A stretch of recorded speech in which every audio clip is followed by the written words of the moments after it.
So last year, I was online on Instagram and saw some people posting about this group called the Hothead Collective, and they were putting out this kind of magazine called Glaive. And I picked it up and read it, and there's some cool stuff in here. I was like, okay, there's models and miniatures, I like that stuff. But it's a lot more than just that. It's kind of about the culture that surrounds it. It's kind of like a thin line. It's hard to explain. And the new issue just came out. I just got it like a few days ago.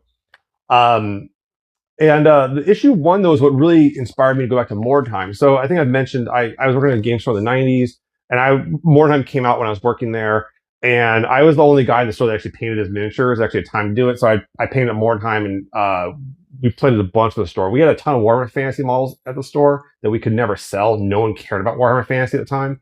Everyone was into 40K. This was like third edition, I believe. Um, and so that's how we sold a lot of fantasy miniatures, was just through Mordheim.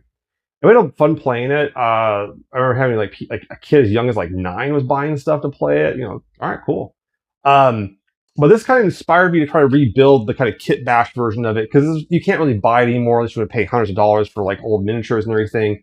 So I was like, I'll start up a Mordheim league. I'll start my Mordheim stuff, and we've knocked it out and we've had a blast with it. So that's where a lot of my Mordheim inspiration came from, was from Glaive. So this kind of gives me a kind of interesting relationship with the magazine in terms of feeling bound to it, bonded to it, and the like. And I will say it's an uneven magazine, and I don't mean that necessarily in a negative way. It just means like you're going to read through it, and some articles are going to speak to you, and some articles are not, and that's fine. But you might find something that's like you haven't thought of. I think giving like an empathetic read at the worst will help you a lot in reading it. So it's a good stuff. It's good stuff. Highly recommended. Check it out. But I've been considering like submitting to it for a while now, and I just don't know what I should do on it. Like, I don't know what people will be interested in.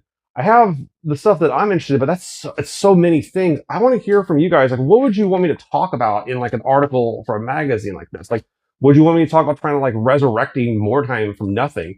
My class on tabletop role playing games I taught for 6 years. Do you want to hear about my home games? Do you want to hear me talk about working at the games from the 90s? Do you want me to talk about like my issues with a lot of the artwork that's coming out in current role-playing games? I mean, there's all kinds of stuff, music, whatever, right? I don't know. But I'd love to hear from you guys. If there's something you'd want me to do, I'll definitely pitch it to the Hothead Collective about getting into another issue. But really cool stuff, and congrats on issue 3. This guys, it's high quality. The paper's nice. The interiors are gorgeous. There's lots of stuff like that too.